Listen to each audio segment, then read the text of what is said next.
इस बुलेटिन के प्रायोजक हैं योगमणि इंस्टीट्यूट ऑफ नर्सिंग। नमस्कार, जबलपुर लाइव के इस बुलेटिन में आपका स्वागत है। मैं हूं आपके साथ आकाश। अब देखते हैं खबरें विस्तार से। ऑक्सीजन की कमी से गैलेक्सी अस्पताल में तड़प कर जान गंवाने वाले कोरोना मरीजों के स्वजन को न्याय मिलने की उम्मीद जाग गई है। लापरवाही से हुई 5 मरीजों की मौत के कारणों का पता लगाने के लिए प्रशासन द्वारा गठित जांच कमेटी ने गैलेक्सी अस्पताल के खिलाफ एफआईआर दर्ज कराने की अनुशंसा की है। मुख्य चिकित्सा एवं स्वास्थ्य अधिकारी कार्यालय से जारी रिपोर्ट में यह पाया गया है कि 24 अप्रैल की रात गैलेक्सी अस्पताल में प्रबंधन की लापरवाही के कारण 5 मरीजों की मौत हुई थी। रिपोर्ट में कहा गया है कि गैलेक्सी अस्पताल को दी गई कोरोना मरीजों के उपचार की अनुमति पंजीयन निरस्त कर दिया गया है। माननीय हाईकोर्ट ने कुछ निर्देश दिए थे, क्योंकि ये केस माननीय उच्च न्यायालय के समक्ष आया था। उन्होंने निर्देश दिया था कि जांच रिपोर्ट आने तक उस चिकित्सालय को नए मरीज भर्ती करने से ना रोका जाए। इस तरह ये आदेश पारित करके मुख्य चिकित्सा एवं स्वास्थ्य अधिकारी ने उन्हें ये पत्र दे दिया था। जो याचिका है उसमें ये स्पष्ट निर्देश है कि जांच रिपोर्ट आने के बाद जो जांच रिपोर्ट से संबंधित पत्र उस चिकित्सालय के डायरेक्टर्स को लिखा जाए कि जांच रिपोर्ट में ये गलतियां पाई गई हैं, इसके बारे में आपका क्या कहना है। 48 घंटे में अपना जवाब प्रस्तुत करें। यदि प्रशासन उनके जवाब से संतुष्ट होता है तो ठीक है, अन्यथा उनके विरुद्ध जो कड़ी कार्यवाही दिशा निर्देश में है वो की जाए। नकली रेमडेसिविर इंजेक्शन की बिक्री में विहिप के प्रदेश अध्यक्ष सरबजीत सिंह मोखा पर कसते हुए कानूनी शिकंजे के बीच आज मुख्यमंत्री शिवराज सिंह चौहान जबलपुर पहुंचे। उन्होंने कलेक्टर कार्यालय के मीटिंग हॉल में कोरोना की स्थिति को लेकर समीक्षा की, आवश्यक दिशा निर्देश भी दिए। उनका अचानक आगमन शहर में चर्चा का विषय बन गया है। कहा जा रहा है कि कोरोना के संक्रमण के बीच जबलपुर के निजी अस्पतालों और उनके संचालकों की कारगुजारियों से सरकार की छवि पर जो विपरीत असर पड़ रहा है और दमों की हार को लेकर पूर्व मंत्री अजय विश्नोई ने जो तीखे तेवर दिखाए हैं, उसके चलते शिवराज को जबलपुर आना ही पड़ा। उनका यह अचानक दौरा मिशन डैमेज कंट्रोल माना जा रहा है। आंकड़े आए हैं उसमें हम 16% के आसपास आ गए हैं। पहली बार आज कई दिनों के बाद 10,000 से कम पॉजिटिव केस आए हैं, 9,500 के आसपास। लेकिन लंबा सफर तय करना है। जरा भी अगर लापरवाही हुई, ये कब बढ़ना शुरू कर दे इसका कोई ठिकाना नहीं। इसलिए पूरी सतर्कता और सावधानी के साथ इस समय कोई मतभेद नहीं, हम सब मिलकर एक, चाहे राजनीतिक दलों के कार्यकर्ता हो, चाहे सामाजिक कार्यकर्ता हो और चाहे प्रशासन की टीम, एक टीम के रूप में हमको काम करना है।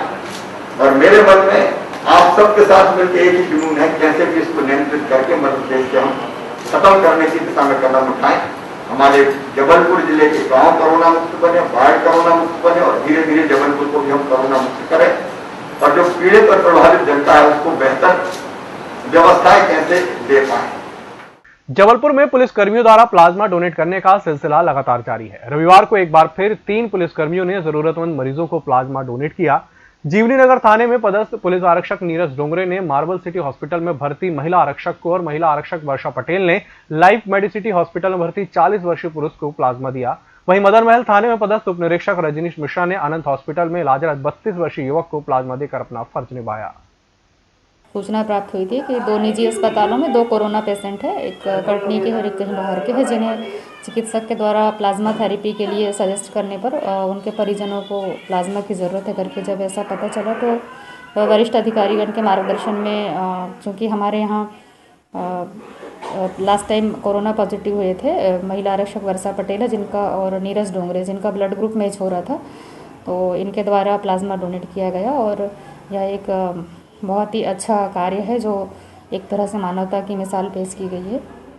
वरिष्ठ अधिकारियों के आदेशानुसार हमें सूचना प्राप्त हुई थी कि कटनी निवासी श्री धनेंद्र गर्ग जी को प्लाज्मा की आवश्यकता है।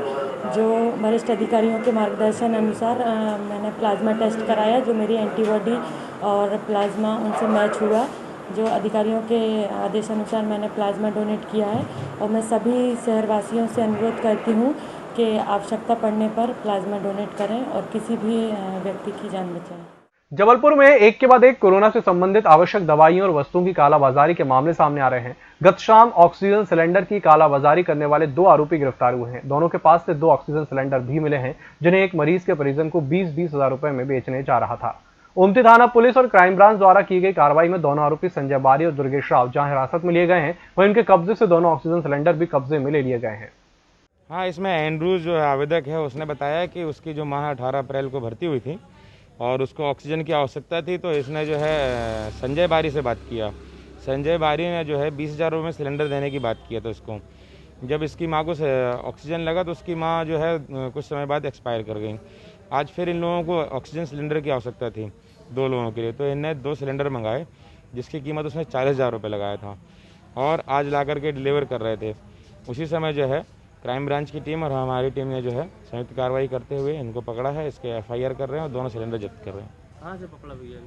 ये विक्टोरिया हॉस्पिटल के सामने से। Yogmani institute of nursing, Jamdar hospital, Jabalpur. Nursing के क्षेत्र में करियर बनाने का सुनहरा अवसर। प्रवेश प्रारंभ BSc nursing, post basic BSc nursing, GNM। पता 198/2 Raigwa, ward number 72, Arihant warehouse के पीछे, पाटन बाईपास चौक के पास, जबलपुर।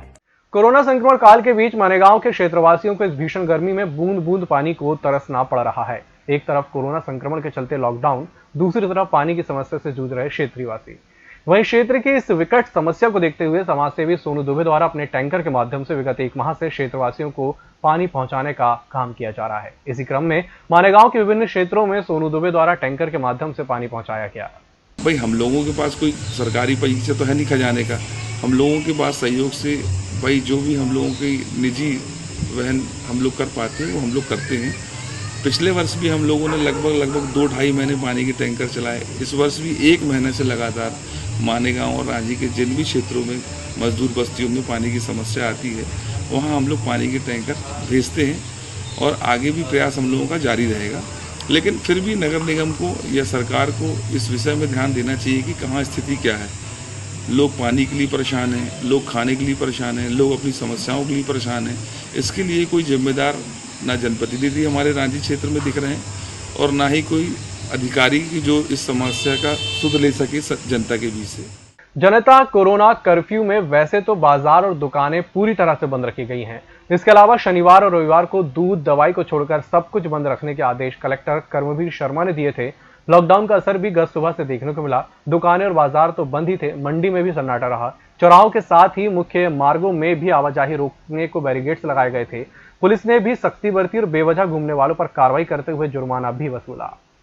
मध्य प्रदेश हाईकोर्ट की जबलपुर मुख्यपीठ सहित इंदौर और जबलपुर खंडपीठ में सोमवार 10 मई से ग्रीष्मकालीन अवकाश घोषित है, जो कि आगामी 4 जून तक रहेगा। कोरोना कहर के कारण इस मर्तबा ग्रीष्मकालीन अवकाश की तिथि में फेरबदल किया गया है, नहीं तो पूर्व में 27 मई से ग्रीष्मकालीन अवकाश प्रारंभ होता था। संस्कारधारी में चल रहे कोरोना टीकाकरण अभियान के तीसरे चरण में युवा टीका लगवाने उत्साहित हैं, लेकिन अधिकतर के हाथ निराशा ही लग रही है। इसकी 2 सबसे बड़ी वजह सामने आई हैं। सबसे पहली वजह यह है कि रजिस्ट्रेशन कराने के बाद भी सेंटर और स्लॉट की बुकिंग नहीं हो पा रही। पोर्टल थोड़ी देर के लिए खुलता है और कुछ मिनटों में अगले दिन के लिए सारे स्लॉट बुक हो जाते हैं। अब स्थिति यह है कि टीका लगवाने युवा है तैयार, टीका तो लाइए सरकार। गुजरात से नकली रेमडेसिविर इंजेक्शन मंगाकर सिटी अस्पताल में भर्ती संक्रमितों को लगवाकर संचालक सरबजीत मोखा मोटी कमाई कर रहा था। आखिरकार उसके गुनाहों का घड़ा फूट ही गया। ओमती थाने में रविवार देर रात सरबजीत मोखा, सिटी अस्पताल के दवा संचालक देवेश चौरसिया और भगवती फार्मा के संचालक पवन जैन के खिलाफ आपदा प्रबंधन अधिनियम 3 महामारी एक्ट और विभिन्न धाराओं के खिलाफ प्रकरण दर्ज किया गया है। आज यहाँ थाना ओमती के अंतर्गत एक कार्रवाई की गई है। परसों रात को 7 तारीख को हमें एक सूचना मिली थी, गुजरात की पुलिस आई थी। गुजरात में कुछ नकली रेमडेसिविर इंजेक्शन बरामद हुए थे, उसका संबंध यहाँ से भी देखा गया था, तो वो सपन जैन नामक व्यक्ति को लेकर गई थी। उस संबंध में जब हमारी पुलिस ने जांच शुरू की तो ये पाया गया कि सिटी हॉस्पिटल के संचालक श्री सरबजीत सिंह जी मोखा ने और अपने जो मैनेजर हैं देवेश चौरसिया और सपन जैन के द्वारा इंदौर से वही नकली रेमडेसिविर इंजेक्शन मंगवाए हैं। लगभग 500 इंजेक्शन उनके द्वारा मंगवाए गए थे और यह इंजेक्शन कुछ मरीजों को भी लगाए गए हैं। इस प्रकार इन्होंने यह अपमिश्रित इंजेक्शन रेमडेसिविर इंजेक्शन लगाए गए हैं। मरीजों के साथ एक छल कपट किया है और इससे कुछ मरीजों की जान को संकट भी उत्पन्न हुआ। इसके अंतर्गत इसके बाद ये आज थाना ओमती में धारा 274, 275, 308, 420 IPC तथा ड्रग्स एंड कॉस्मेटिक्स एक्ट के अंतर्गत अपराध पंजीबद्ध किया गया है।